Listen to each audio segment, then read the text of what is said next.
السلام علیکم ورحمۃ اللہ وبرکاتہ۔ آج ہم بات کریں گے کہ امانت میں خیانت کتنا بڑا گناہ ہے، یہ کبیرہ گناہ ہے۔ خیانت کن کن چیزوں میں ہوتی ہے؟ یا ایھا الذین آمنوا لا تخونوا اللہ والرسول وتخونوا اماناتکم وانتم تعلمون واعلموا انما اموالکم واولادکم فتنہ وان اللہ عندہ اجر عظیم۔ کتنی پیاری اللہ نے تقسیم لگائی ہے قرآن مجید کی۔ اللہ ہمیں سمجھنے کی توفیق عطا فرمائے کہ امانت میں خیانت کبیرہ گناہ ہے۔ نبی مکرم صلی اللہ علیہ وسلم کا ایک غلام تھا، وہ آپ کا کجاوا رکھ رہا تھا تو اسے تیر لگا، وہ شہید ہو گیا۔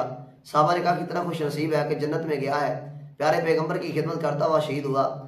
آپ نے فرمایا اس نے ایک چادر چرائی تھی، وہ چادر جہنم کی آگ بن کے اس کے جسم کے ساتھ لپٹی ہوئی ہے۔ تو خیانت مال کے ساتھ بھی خیانت ہے، کیونکہ انسان ہمیشہ اپنی اولاد کے لیے کرتا ہے۔ تو اس لیے اللہ نے دوسری آیت میں فرمایا کہ یہ اولاد تو آپ کی فتنہ ہے۔ آپ اولاد کے بارے میں، اولاد کے لیے آپ خیانت کر رہے ہو، اولاد کے لیے آپ چوریاں کر رہے ہو۔ یہ ہمارے جو ہمارے عہدے دوران ہیں، جو بڑے بڑے اسٹیبلشمنٹ، جو ہمارے بڑے بڑے جو صاحب بیٹے ہیں ہماری گورنمنٹ میں، یہ سب امانتوں میں خیانت کرتے ہیں۔ یہ بہت بڑا گناہ ہے امانت میں خیانت کرنا۔ آپ وردی پہن کر جو مرضی کریں وہ جرم نہیں ہے۔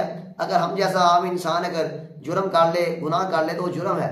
فرق صرف یہ ہے کہ آپ نے وردی پہنی ہے، آپ وردی پہن کر جو مرضی کریں۔ ہم نے وردی نہیں پہنی تو اس لیے ہم جو بھی کریں گے تو وہ جرم ہوگا۔ یا تو مجھے وہ مثال یاد آئی، جیسے کہتے ہیں کہ ساڑا کتا کتا ڈاڈا کتا ٹومی، یہ تو وہی بات ہوئی نا۔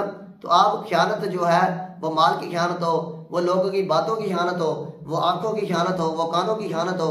یہاں سے بات سنی آپ نے فرمایا منافق کی کچھ علامتیں، ان میں سے ایک علامت یہ ہے کہ جب منافق کے پاس امانت رکھی جاتی ہے وہ خیانت کرتا ہے۔ لا ایمان لمن لا امانت ولا دین لمن لا عہد لہ، اس بندے کا کوئی ایمان نہیں ہے جو امانت میں خیانت کرتا ہے، وہ بے ایمان انسان ہے، وہ منافق آدمی جو امانت میں خیانت کرتا ہے۔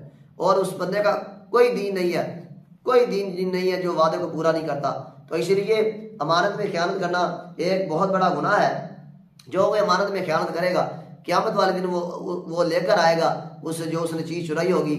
اس لیے میں جتنے بھی ہمارے عسکری اور غیر عسکری ادارے ہیں، جو ہمارے یہ جو ذمہ داران لوگ ہیں، ان کو خدا سے ڈرنا چاہیے۔ ان کو یہ اتنی بڑی جو کرپشن ہو رہی ہے، جو ایک تو زکوٰۃ نہیں دیتے، اوپر سے اتنی بڑی کرپشن، کروڑوں کا اربوں کا مال لوٹ کے جس کو عہدہ ملتا ہے وہ اپنی جولی بڑھ لیتا ہے، جس کو عہدہ ملتا ہے وہ اپنا ہی ڈاکہ مارتا ہے۔ تو ان کو خدا سے ڈرنا چاہیے، ان کو ہوش کے ناخن لینے چاہیے۔ یہ کہیں تمہاری زندگی 4 دن کی زندگی، یہ آپ آخرت برباد نہ کرے، ہمیشہ کی زندگی ہے جہاں انسان کو موت بھی نہیں آئے گی۔